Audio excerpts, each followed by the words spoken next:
గొర్రెల కాపర్ల మీద ఆధిపత్య కులాల యొక్క అహంభావం ఏమన్నా ఉన్నదా? ఎప్పుడన్నా మీకు అటువంటి పరిస్థితులు ఎదురైతే ఈ కాపర్ల మీద? ఉంటది. దాని కారణం ఏంటంటే గొర్రెల కాపర్లు మేత కోసం పోయినప్పుడు రైతుల భూములలోకి సహజంగానే పోతా ఉంటాయి.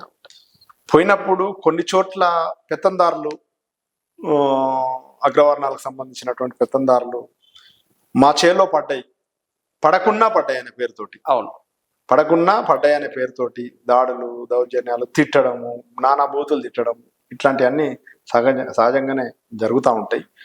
అది కొన్ని చోట్ల భౌతిక దాడులు, కొట్టి అసలు చిత్రహింసలకు గురి చేయడము, ఇట్లాంటి జరుగుతూ ఉన్నాయి. ఇదే కాకుండా ఒక అంటే నిర్మాణాత్మకంగా ఇప్పుడు మనం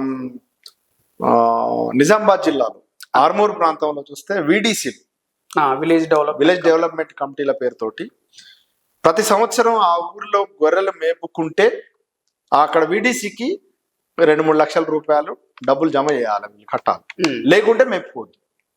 అంటే ఇట్లాంటి తీర్మానాలు చేసి ఎవరైనా దాన్ని ధిక్కరిస్తే బహిష్కరణ. ఇట్లా ఒక్క ఆర్మూరు ప్రాంతంలో నిజామాబాద్ జిల్లాలో గొర్రెల కాపర్లని 13 గ్రామాలలో గ్రామ బహిష్కరణ చేసినటువంటి ఘటనలు ఉన్నాయి, ఇంకా కూడా కొనసాగుతా ఉన్నాయి. ఆ వీడీసీల్ని ప్రభుత్వ ఆజమాయిషీ లేదు, రాజ్యాంగ యంత్రాంగం పరిధి కాదు అది. అక్కడ చట్టం వాళ్ళే శాసనాలు, వాళ్ళే చట్టాలు చేస్తారు, వాళ్ళు చెప్పిందే వేదం అన్నట్టుగా నడుస్తూ ఉంటది. కాబట్టి వాటిని కూడా నిరోధించాల్సిన అవసరం ఉన్నది.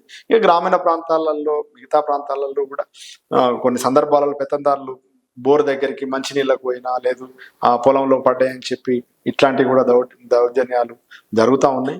అంటే ఒకప్పుడేమో మేతకు భూములు, ఖాళీ భూములు ఉండేది, కానీ ఇప్పుడు ఆ ఖాళీ భూములు తగ్గిపోయింది. వ్యవసాయంలో చిన్న కమ్మతాలు వచ్చిన తర్వాత భూమి మొత్తం విస్తీర్ణంలోకి రావడం, గుట్టలు, కొండలు ఇట్లాంటివి కూడా తగ్గిపోవడం, వాటిని కూడా గవర్నమెంట్ క్రషర్లకు లేదు గ్రానైట్లకు ఇట్లాంటి వాటికి లీజుకి ఇవ్వడము, రైతులు కూడా గుట్టలకు దగ్గర దాకా దున్నడం, చెరువు శిఖం భూముల్ని కూడా అన్యాక్రాంతం అయిపోయినటువంటి పరిస్థితి ఉంది. కాబట్టి మేతకు భూములు లేనటువంటి పరిస్థితి.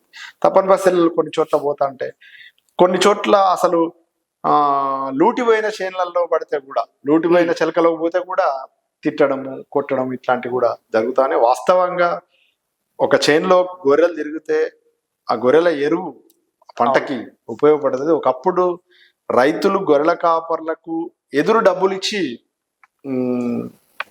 పెంట పెట్టుకునే, మందలు పెట్టుకునే సంస్కృతి ఉండేది తెలంగాణ ప్రాంతంలో. అది పోయింది. కనీసం వస్తే కూడా తిట్టడం, కొట్టడం ఇట్లాంటి దాడులు, దౌర్జన్యాలు జరుగుతూ ఉన్నాయి. అది దాన్ని నిరోధించాలంటే మేత అనేది ముఖ్యం. మేత వనరులు తగ్గిపోతా ఉన్నాయి. కాబట్టి దానికి ఆల్టర్నేటివ్ ఇవాళ ఫార్మ్ సిస్టమ్ వచ్చింది, గొర్రెల ఫార్మ్ సిస్టమ్ వచ్చింది. అయితే ఈ గొర్రెల ఫార్మ్స్ ను సెంట్రల్ గవర్నమెంట్ ఒక స్కీమ్ ఉంది, NLM, national livestock mission కింద 2026 వరకు 50% సబ్సిడీ తోటి ₹1,00,00,000 లోన్ తీసుకుంటే అందులో 50 లక్షల సబ్సిడీ తోటి ఒక స్కీము పెట్టిండ్రు. తెలంగాణలో 838 మందికి ఈ స్కీమ్ కింద శాంక్షన్ చేసిండ్రు. అయితే ఇది ఒరిజినల్ ట్రెడిషనల్ గా వచ్చే గొర్రెల కాపర్లు ఏదైతే ఉన్నారో, ఇలా కుర్మలు, యాదవులు, ఈ ట్రెడిషనల్ గా అనాదిగా వృత్తిలో ఉన్నటువంటి ఈ కులాలకు సంబంధించిన వాళ్ళు ఉన్నారు. వీళ్ళకి ఈ 838 మందిలో 100 మంది కూడా వీళ్ళు లేనటువంటి పరిస్థితి. ఇతరులు వచ్చిన దాంట్లో అగ్రవర్ణాలు వచ్చినటువంటి పెత్తందారులు, అగ్రవర్ణాలకు సంబంధించిన పెద్ద కులాల వాళ్ళు వచ్చేటువంటి పరిస్థితి. అడవి చుట్టూ గొర్రెలు కాసినప్పుడేమో వీళ్ళు ఉన్నారు, వీళ్ళ తాతలు, వీళ్ళ ముత్తాతలు, తండ్రులు వంశపారంపర్యంగా అడవి చుట్టూ గొర్రెలు. ఇప్పుడు గొర్రెల ఫామ్ పెట్టే కాడికి వచ్చేసరికి వాళ్ళు వచ్చేసి దాన్ని అంటే గవర్నమెంట్ కూడా దాన్ని ఒక పెట్టుబడిదారి సిస్టంలోకి బడాబాబులకు ఉపయోగపడేట్టుగా చేస్తుంది. అట్లా కాకుండా దాన్ని చిన్న సంఖ్యలో ఒక 50 గొర్రెలు ఫామ్ పెట్టుకునే అవకాశాన్ని ఇచ్చి ట్రెడిషనల్ గా వచ్చే వాళ్ళకి 50% రిజర్వేషన్ ఇవ్వాలి. ఇవాళ తెలంగాణ ప్రభుత్వము ఇక్కడ ఉన్నటువంటి వైన్స్ లకి, గౌడ్లకి రిజర్వేషన్ కల్పిస్తుంది. అట్లా గొర్రెల కాపర్లకి దీని మీద రిజర్వేషన్, స్కీమ్ లో రిజర్వేషన్ 50% రిజర్వేషన్ వీళ్ళకే ఎందుకు ఇవ్వకూడదు? అట్లాంటిది ఇవ్వాల్సిన అవసరం ఉంది. అదే రకంగా గొర్రెల కాపర్ల పిల్లలు ఇవాళ కొంతమంది చదువుకున్న వాళ్ళకు ఉద్యోగం ఉపాధి లేనటువంటి పరిస్థితి ఉంది. వీళ్ళకి ప్రభుత్వం వెటర్నరీ డిపార్ట్మెంట్ లో కొన్ని పోస్టులు ఉంటాయి, కంపౌండర్లుగా, ఎన్ఎల్ఎం, మన అంటే వెటర్నరీ అసిస్టెంట్లుగా, ఇట్లాంటి వీటిలలో ఈ కమ్యూనిటీకి సంబంధించిన వాళ్ళకు కూడా రిజర్వేషన్ ఇవ్వాలి.